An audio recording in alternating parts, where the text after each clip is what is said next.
Subhanallah, subhanallah, subhanallah.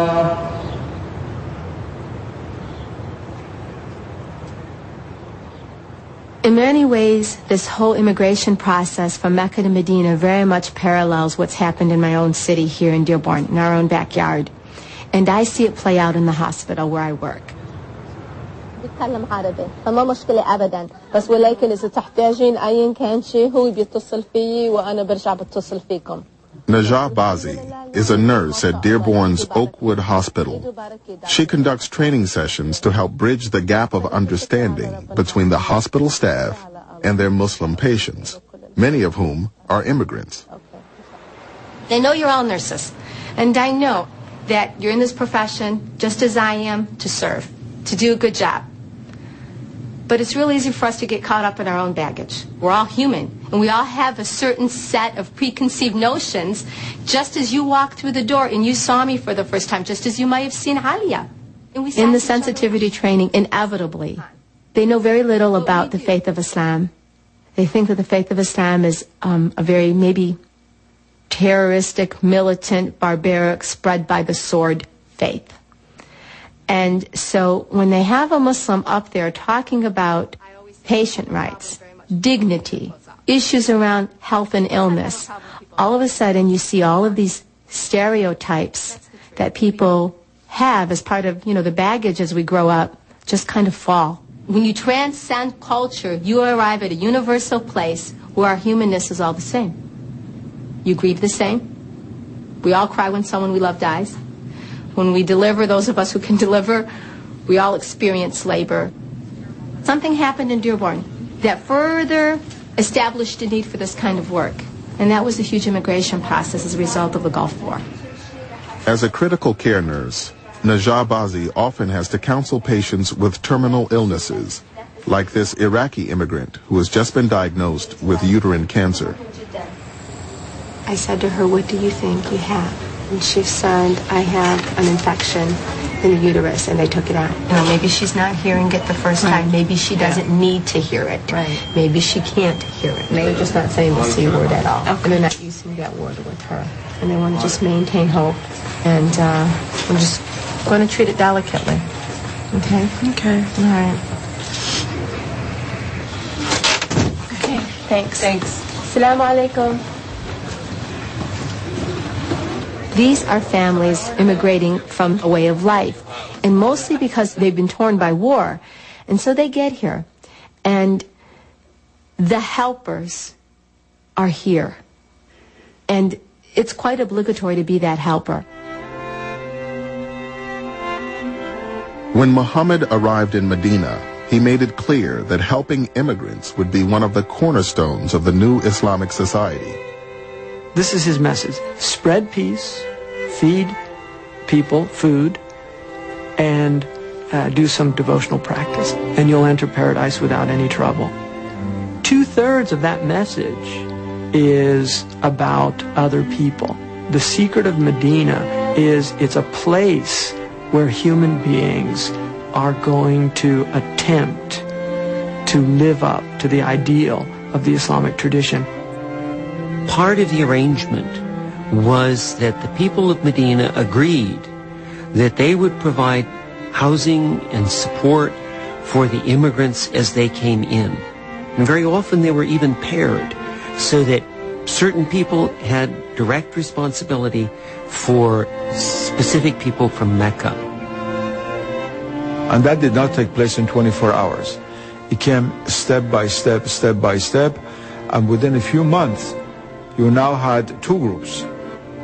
The helpers, so-called Al-Ansar, that is those Medinan Arabs who had become Muslims, and the Meccans who had become Muslims before them. And in this way, for the first time, you created the Islamic Ummah, that is the Islamic people, that bond which transcends all other bonds. He said to these people, these are now your neighbors. These are your brothers and sisters. He establishes that sense of humanity, that ummah. We are all connected to one another. We are all responsible for one another. A couple of you guys to carry to my car. Okay? There's a mosque in the heart of Detroit, and it's run by an imam who started a soup kitchen. I want the kids to be able to see that that's part of Muhammad's message. This is the exit right here. So hang on, everybody. It's a sharp turn. Hang on. Actually, it's like not a good driver. Listen, I'm a good driver. This is the first test. If you can't pass this test, the rest of it's off. all right, man. The majority of the ones that come for the soup kitchen are non-Muslim. It's only maybe 1 or 2 people that are Muslim that come for the soup kitchen. And we let them know that it's a part of who we are. It's why we're doing this. It's a part of what God has commanded for the Muslims, for the human being to be charitable. But I'm studying to be ordained as a Catholic deacon. So I had run into Abdullah when he made a presentation about Islam. And I was really attracted to the works of this mosque. I was never aware that there was an active part of Muslim faith life that really reached out to the poor. I wasn't even sure that it was part of your creed. Abdullah went through misunderstandings that would commonly exist. He started with the term black Muslim. What does that bring to mind? And, you know, honestly, it brought to mind certain things that would make you fearful. Certain kinds of maybe aggressive behavior, nationalistic kinds of thinking, as if we're going to carve ourselves off from the others and have no fellowship. He said, if I tell you what the stereotypes are that I have of Catholics, when you listen to them, you'll say, oh, those are extreme examples. Those are not what we are about.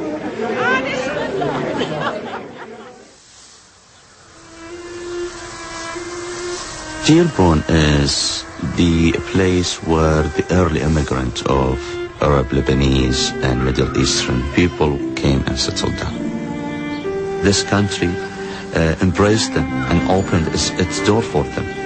Yet they needed time to adjust and go through that difficulty they faced when they came to this country. It's 2 different societies, 2 different cultures.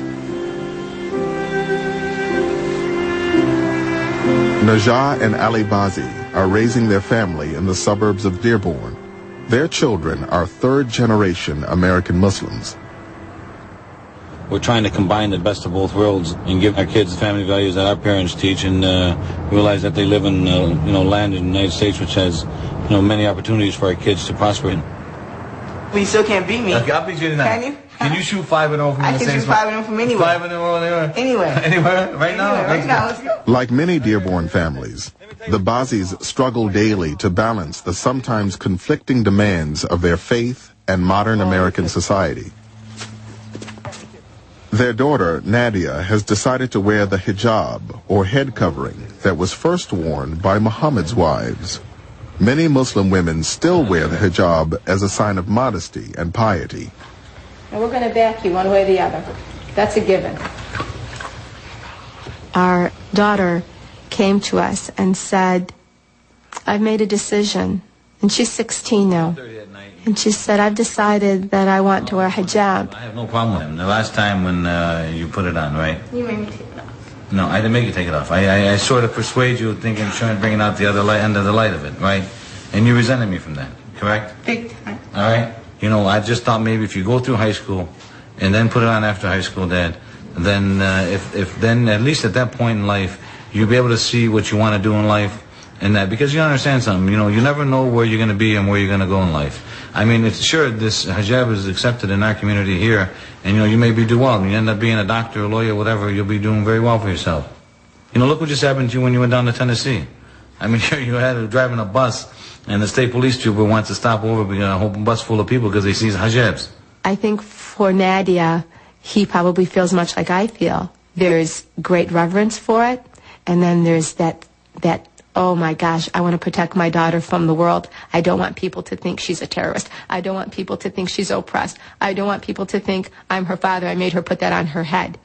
All of those kinds of things come into play. I don't think Baba is, trying to hurt you here. He's trying to show you a picture of the real world. And what you need to do is show him a real picture of your world. He's a father. He has some legitimate concerns. So my point is that you're still the same dad.